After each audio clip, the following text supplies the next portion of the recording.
வணக்கம், மகிழ்ச்சி, சந்தோஷம்ங்க. அபூர்வ தகவல். ஆரோக்கியமாக வாழ மனுஷனுங்க எந்த புத்தியில யோசிக்கிறான், என்ன மாதிரி வாழ்றான், எப்படி நினைக்கிறான்னு தெரியல. மனிதனுடைய இதயமும் மூளையும் சரியா வேலை செஞ்சுட்டு இருந்தா தான். இதயம் 24 நேரம் துடிக்கணும், மூளை யோசிச்சுக்கிட்டே இருக்கணும். இதுதான் மனிதனுடைய வாழ்க்கையில அன்றாட நடப்பு. ஒரு மனிதன் எவ்வளவு வேணாலும் உழைக்கலாம், ஒரு மனுஷன் எவ்வளவு வேணாலும் சிந்திக்கலாம். ஆனா இதயமும் ஆரோக்கியமா இருக்கணும், மூளையும் ஆரோக்கியமா இருக்கணும். பலரிட்டு அது இருக்கிறது இல்லை. சிலர் விடிய விடிய வேலை செய்வான், எதுவுமே சாப்பிட மாட்டான். சிலர் குடிச்சுக்கிட்டே இருப்பான், இதயத்தை பத்தி கவலைப்பட மாட்டான்.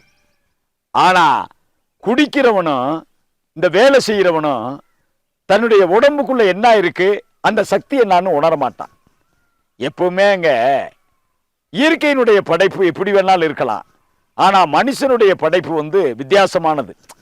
அதாவது கண்ணு, காது, கை, மூக்கு, தொண்டை, வாய், தலைமுடி, காலு எல்லாம் நம்மளுக்கு தெரியும்.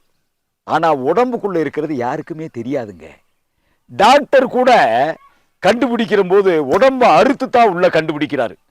அப்படியே அறுக்கிறது உயிரோட அறுக்க முடியாது. உயிரோட ஒரு உடம்ப அறுக்க முடியாது.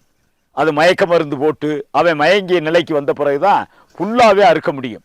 ஆனா இப்போ விஞ்ஞான வளர்ச்சியில எல்லாமே வந்துருச்சு. இருந்தாலும் முழு உடம்ப அறுத்து தனித்தனியா வச்சுட்டு திருப்பி பூட்ட முடியுமா? முடியாது. அப்படி இன்னும் கண்டுபிடிக்கவே முடியல. ஒரு மனிதனுக்கு மயக்க மருந்து போடாம, அவனை மயங்கிய நிலைக்கு கொண்டு போகாம, ஆபரேஷன் தியேட்டர்ல வச்சு அவனை முழுசா அறுத்து எந்தெந்த ஸ்பாட் எப்படி இருக்குன்னு சொல்லிட்டு உள்ள போட முடியுமா? போட முடியாது. அதனாலதான் ஒரு மனிதனுடைய உடம்பு மட்டும் ஆரோக்கியமா இருக்கணும். மூளையும் இதயம் மெயினான மேட்டருங்க. ஒரு மனிதனுக்கு மூளையும் இதயமும் மெயினான பார்ட். இதை அன்றாடு எப்படி ஆரோக்கியமா பாதுகாத்து வாழணுங்கிறத நம்ம கண்டுபிடிக்கணும். அதுதான். எவ்வளவு வேணாலும் உழைச்சிக்க, எப்படி வேணாலும் நீ வாழ்ந்துக்க. ஆனா மூளையையும் அந்த இதயத்தையும் நீ பாதுகாக்கணுமா இல்லையா? அப்படி பாதுகாக்காம நிறைய பேர் விட்டுறாங்கங்க. வேகமா பேசுறது, கோபமா பேசுறது, கத்தி பேசுறது, கோபுள்ளேன்னு சொல்லி கத்துறது. இப்படி கத்துனா இதயம் என்ன ஆகிறது? இப்ப நானே அந்த மாதிரி தான் பேசிக்கிட்டு இருக்கேன். அப்படியெல்லாம் பேசக்கூடாது. அமைதியா பேசணும், அடக்க ஒடுக்கமா பேசணும், அன்பா இருக்கணும். இந்த மூளை இருக்கு பாருங்க, இந்த மூளை கோடிக்கணக்கான விஷயங்களை அப்படியே வச்சிருக்கும். கூகுள்ல எப்படி கோடிக்கணக்கான விஷயங்கள் மக்களுக்கு செல்போன்ல வந்துகிட்டு இருக்கோ, அதே மாதிரி இந்த மூளை சிந்திச்சுக்கிட்டே இருக்கும். இந்த மூளை சிந்திச்சுக்கிட்டே இருக்கும்.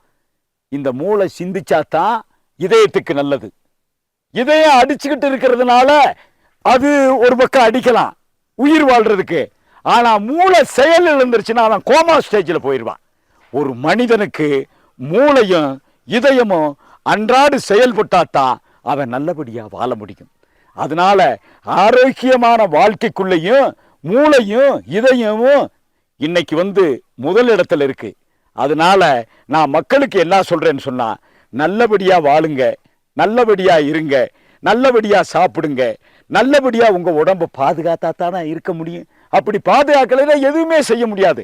மனித வாழ்க்கையில எதுவுமே எந்த நேரத்துல எப்படி நடக்குதுன்னு சொல்ல முடியாது. ஆனா ஆரோக்கியமான வாழ்க்கைக்கு மட்டும் உங்களை நீங்க தயார்படுத்தி வாழ்ந்தீங்கன்னு சொன்னா எந்த நோய் நொடி இல்லாம நீங்க வாழலாம். இன்னைக்கு விஞ்ஞானம் வளர்ந்திருந்து உங்களை காப்பாத்தினாலும் இயற்கையான உடம்பு உங்களை காப்பாத்தி உங்களை வாழ வச்சுச்சுன்னு சொன்னா அந்த வாழ்க்கை தான் ஆயுள் பூரா நீங்க ஆரோக்கியமாக வாழலாம். இயற்கையில ஆரோக்கியமாக வாழ்றதுக்கான வாய்ப்பை நீங்க தேர்ந்தெடுங்க. எந்நேரமும் டாக்டர்கிட்ட போய், எந்நேரமும் ஆயுர்வேதம்னு சொல்லி, எந்நேரமும் போய் நீங்க பணத்தை செலவழிக்கிறத காட்டிலும் இயற்கையான வாழ்க்கைக்கு நீங்க ஆரோக்கியமா வாழணும், அதுக்கு நீங்க தயாரா இருக்கணும்னு சொல்றத எங்க சேனலை பார்த்து அப்பப்போ சில விஷயங்களை நீங்க குறிப்பெடுத்துக்கங்க, எங்களுக்கு அனுப்புங்க. விவரம் எங்களுக்கு தெரியலைன்னு சொன்னாலும் கேட்டு உங்களுக்கு சொல்றேன். அடுத்த விஷயத்தை அடுத்து சந்திப்போம். மகிழ்ச்சி.